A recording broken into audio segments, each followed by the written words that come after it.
तो जो मोपला नरसंहार जिसको आज तक स्वतंत्रता संग्राम के रूप में जो है निरूपित किया गया, जिसको वामपंथियों ने एक अलग ही रूप देने का प्रयास किया और उसमें 67 लोग ऐसे थे जिन्हें स्वतंत्रता संग्राम सेनानी के रूप में जो है प्रसारित किया गया। और अभी हाल ही में एक संस्था द्वारा जो है यह कहा गया है कि उन्हें उस जो स्वतंत्रता संग्राम सेनानी के रूप में मान्यता दी गई है, उससे जो है उस मान्यता को वापस लेने की ज़रूरत है, क्योंकि के मालाबार में जो हुआ वह कहीं से भी स्वतंत्रता संग्राम नहीं था, वह विशुद्ध जो है एक धार्मिक आंदोलन था। आपको बता दूं, जिस मोहम्मद अली जिन्ना को हम पाकिस्तान के निर्माणकर्ता मानते, उस जिन्ना ने भी धार्मिक आंदोलन होने के कारण इस जो खिलाफत आंदोलन था इसका समर्थन नहीं किया था, और बाद में जब उसने समर्थन नहीं किया तो उसे अलग थलग कर दिया गया। और उसका एक और बड़ा मैं कारण बता दूं, मोहम्मद अली जिन्ना ने 1920 में इसी आधार पर कांग्रेस त्याग दिया था, क्योंकि कांग्रेस खिलाफत आंदोलन का समर्थन करने लगी थी।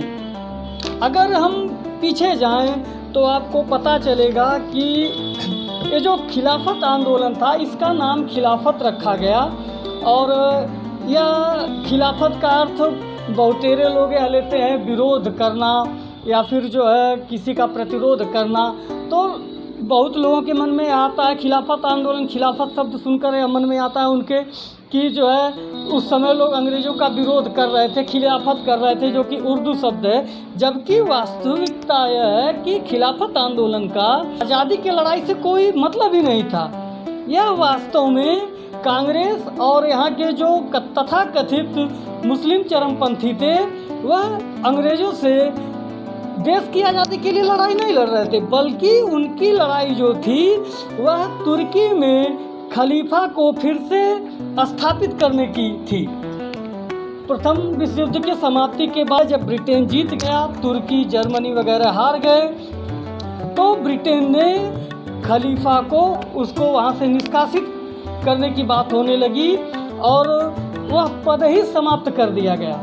और उसका जो विरोध हुआ वह लगभग आप कह सकते हैं कि वैचारिक विरोध तो लगभग पूरे दुनिया में था। मुस्लिमों में आक्रोश था, वो मान रहे थे कि जो है उनका जो प्रमुख धार्मिक गुरु है उसे पदच्युत किया जा रहा है, उसे जो है हटा दिया गया है, जबरन हटा दिया गया है।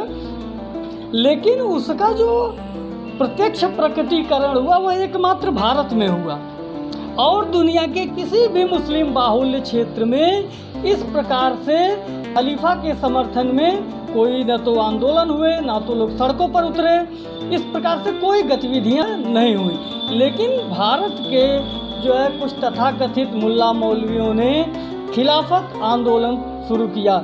इस आंदोलन की शुरुआत जो है मौलाना मोहम्मद अली जौहर ने की, जिन्हें अली बंधु कहा जाता है। मौलाना मोहम्मद अली जौहर जो है और उनके भाई शौकत अली जौहर, यह मौलाना मोहम्मद अली जौहर एक पत्रकार थे पेशे से, ऑक्सफोर्ड में पढ़े हुए थे। इनके द्वारा इसकी शुरुआत की गई और फिर बाद में इसमें गांधी भी सम्मिलित हो गए और बहुत ही सुनियोजित ढंग से इस आंदोलन की कमान गांधी को सौंप दी गई। गांधी ने इसकी अगुवाई की। हाँ, लोगों को दिग्भ्रमित करने के लिए उसी समय असहयोग आंदोलन की भी शुरुआत की गई, क्योंकि कांग्रेस के बहुत सारे ऐसे नेता थे जो खिलाफत आंदोलन के पक्ष में नहीं थे, वह इसका जो है विरोध कर रहे थे, जिसमें बिपिन चंद्रपाल थे, खुद मोहम्मद अली जिन्ना थे। तो इस तरह के जो नेता थे वो लोग लगातार विरोध कर रहे थे, और एनी बेसेंट वगैरह ने भी इस पर अपना पक्ष रखा। तो और यह आप जो मुझे बता रहे हैं, मुझे अभी एक जानने की जिज्ञासा ये हो रही है जी जी जी कि जो उस समय हुआ जी वो एक आज के संदर्भ में अगर कहा जाए तो वो एक प्रयोग था, क्योंकि आज भी जो हिंदुस्तान में समुदाय के लोग हैं, जैसे कुछ इजराइल में होता है या कुछ भी कहीं जी जी। इसका प्रतिरूप हम हिंदुस्तान में देखने को मिलता है। आप इसके बारे में क्या कहना चाहते हैं? देखिए एक्चुअली क्या है सर जी, वह एक प्रयोग ही था, या कहें कि वह एक ऐतिहासिक भूल थी जिसकी कीमत गिनती में तो आज हम जो चर्चा कर रहे हैं मोपला के ही 10,000 जो है अभागों की बात कर रहे हैं जिनको अपनी जानें गंवानी पड़ी। और लेकिन उस आंदोलन में पूरे भारत में दंगे हुए, और वह दंगे कहीं से भी जो है अंग्रेज़ों को उन्होंने नुकसान नहीं पहुंचाया। वह एक विशुद्ध सांप्रदायिक दंगे थे जिसका खामियाजा लाखों हिंदुओं को अपनी जान देकर जो है चुकाना पड़ा। बहुत लोग राजनीतिक रूप से यह भी कहते हैं, आप देखते होंगे कि जो है भाजपा या आरएसएस जैसे संगठन जो है, चाहे वो राजनीतिक हो चाहे वो सांस्कृतिक संगठन आरएसएस को कहा जाता है, या विश्व हिंदू परिषद है, या फिर बजरंग दल है, या लोग जो है सांप्रदायिकता फैलाते हैं। लेकिन मुझे आज तक इस बात का कोई संतोषजनक उत्तर नहीं दे सका कि भाई 1921 में 20 में या 23 तक आखिर सांप्रदायिक दंगे क्यों हुए, लाखों हिंदुओं की मौत का जिम्मेदार कौन था।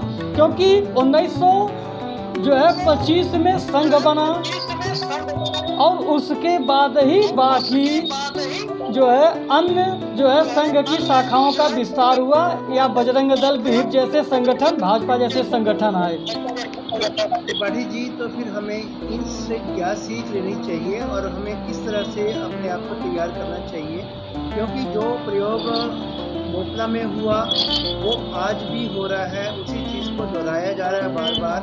इसको किस तरह से रोका जा सकता है जिससे कि हमारे समाज में शांति व्यवस्था बनी रहे। ना तो हम किसी के विरोधी नहीं हैं, हम किसी धर्म के विरोधी नहीं हैं, परंतु आपस की सद्भावना हमेशा एक दूसरे के लिए बनी रहे। हमें ऐसे क्या उपाय करना चाहिए, आप कृपया थोड़ा सा हमें इसके बारे में।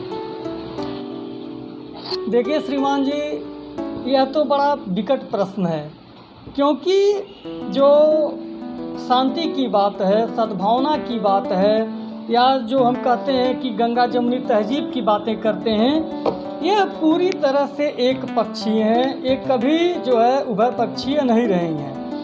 अभी मैं जो है एक वीडियो देख रहा था, उसमें एक शाहिद हसन नाम के व्यक्ति ने बहुत ही स्पष्ट और खरी खरी बात कही। उन्होंने कहा कि गांधी के ज़माने से हिंदू समुदाय, या गांधी को कह लीजिए, गांधी ईश्वर अल्लाह तेरे नाम जैसे गाने गाते आए, भजन गाते आए। मतलब वो एक जो भजन लिखा हुआ था जिसका एक अलग रूप था, उसका विद्रूपीकरण कर दिया गया, उसको ईश्वर अल्लाह करके जोड़ा गया। लेकिन मुस्लिम ने कभी ये गाना नहीं गाया। यह गाना सिर्फ हिंदुओं के द्वारा गाया जाता रहा, और हिंदू आज भी गा रहा है, हिंदू संभवतः कल भी गाएगा, लेकिन मुस्लिमों ने कभी यह गाना नहीं गाया। तो मुझे तो भाई सद्भावना हो, प्रेम हो, व्यवहार हो, उसमें कोई दिक्कत नहीं है, मुझे समस्या नहीं है। लेकिन सामने वाला जो है क्या सोच रहा है, ये आप कैसे नियत कर सकते हैं, कैसे आप निश्चित कर सकते हैं कि सामने वाला भी उसी प्रकार से आपके साथ पेश आए जैसे आप उसके साथ पेश आना चाहते हैं। यही तो मेरा प्रश्न है आदरणीय आपसे, कि जो है आखिरकार हैं हम सभी सनातनी। अगर इनके पूर्वज देखे जाएं, जो आज के मुस्लिम हैं, इनके पूर्वज देखे जाएं, तो सनातनी हिंदू थे, वो हमारे से अलग नहीं है, ये हमारे ही बीच में से निकले हैं, एक हमारे बीच में से ही इन्होंने अपना मतांतरण करके दूसरा मत अपनाया है। तो किस तरह से इनको जो है वापस अपने मत में लाया जाए, या इनको किस तरह से ऐसा पाठ पढ़ाया जाए जिससे कि सद्भावना और शांति पूरे समाज में बनी रहे। हम हिंदू हैं, हम लोग जो है सभी धर्मों का उतना आदर करते हैं जितना कि हम अपने हिंदू धर्म का करते हैं, सनातन धर्म का करते हैं। हम सभी से सद्भावना चाहते हैं, सभी से प्यार चाहते हैं और प्रेम से जीना चाहते हैं। यही हमारा हिंदू संवाद है। तो कृपया इसके ऊपर कोई अगर उपाय आपकी दृष्टि में है तो उस पर हमारे सामने रखें। देखिए, उसके लिए श्रीमान जी फिलहाल प्रयास करना तो मनुष्य का कर्तव्य है, और निश्चित रूप से शांति ही एकमात्र जो है मानवता को आगे ले जाने के लिए विकल्प है। तो उसके लिए प्रयास किया जाना चाहिए, और करना जो है संभव भी है, लेकिन उसमें मुझे लगता है कि सबसे पहले तो सनातन धर्म के जो मठाधीश हैं या जिनको अगुआ कहा जा सकता है, हमारे साधु संत महात्मा, इनको कहीं न कहीं आगे आना पड़ेगा। या जो है ग्रास रूट पर इनकी कहीं उपस्थिति दिख नहीं रही है, मुझे ऐसा लगता है। अगर ये आएंगे, समुदाय विशेष से जो है बातचीत की जाए, उनको बताया जाए, उनको उनकी वास्तविकता से अवगत कराया जाए, तो संभव है, सब तो नहीं लेकिन कुछ एक में जो है बदलाव लाया जा सकता है। और काफ़ी हद तक कुछ हैं भी ऐसे लोग दिखते हैं, ऐसा नहीं है। उस मजहब में भी ऐसे लोग दिखते हैं जो समरसता की बात करते हैं, जो वंदे मातरम का नारा लगाते हैं, भारत माता की जय भी कहते हैं। तो लेकिन एक उनकी संख्या बहुत कम है, उनकी संख्या इतनी कम है कि उनका कोई अस्तित्व नहीं है, ऐसा कहा जा सकता है। तो मुझे लगता है अगर बड़े पैमाने पर लोगों के बीच में जा कर के उनको उनकी वास्तविकता से अवगत कराया जाए, उनको बताया जाए कि भाई जो सोशल मीडिया पर आपने देखा होगा कि भाई अमर अकबर एंथोनी अलग अलग हैं, लेकिन उनका पिता जो है किशन लाल ही है।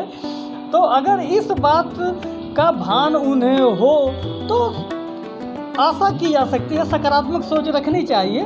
तो हो सकता है जो है यह जो समरसता है, जो सद्भाव है वो कायम हो।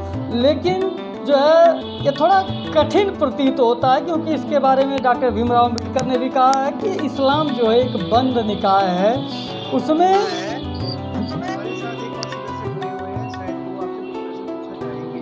जी जी जी जी जरूर।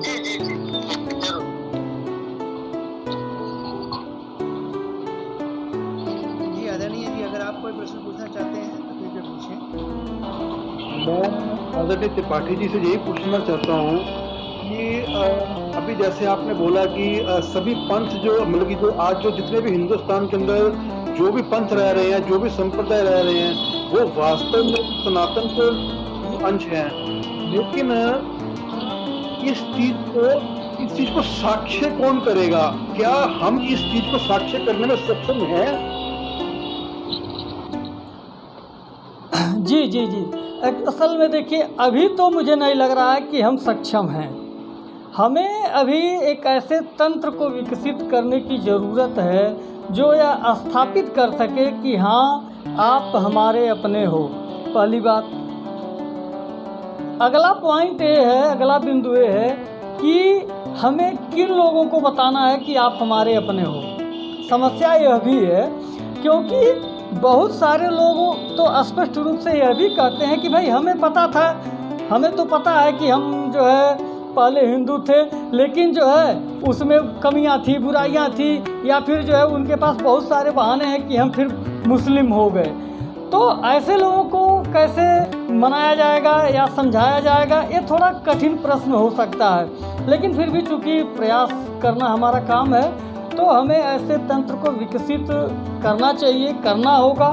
और इसके लिए मुझे लगता है कि जो मैंने फिर एक बार दोहराता हूँ कि जो बड़े लेवल पर बैठे हुए मठाधीश हैं या धर्माचार्य हैं, उनको आगे आना चाहिए। वह आगे आएंगे तो निश्चित रूप से जो आप जैसे लोग कार्यकर्ता हैं, जो सनातन के उत्थान के लिए लगे हुए हैं निस्वार्थ भाव से, उनको जो है उनका मनोबल ऊंचा होगा। और इस तरह से एक तंत्र विकसित करके जो है लोगों से संपर्क किया जा सकता है। और मुझे लगता है अगर मेहनत हुई, प्रयास हुआ, तो जाहिर है उसका कुछ सकारात्मक परिणाम भी निकल सकता है। जी श्रीमान जी। चलिए हम यही आशा करेंगे कि दोबारा मुक्ता जैसा प्रयोग दोबारा हिंदुस्तान में ना हो और किसी के जान माल का नुकसान ना हो। हम यही ईश्वर से प्रार्थना करते हैं और आपस में सद्भावना बनी रहे, यही एक हम ईश्वर से प्रार्थना करेंगे। जी जी तंत्र जल्दी ही विकसित हो, हम बहुत आशावान हैं। जी जी जी आपसे जुड़े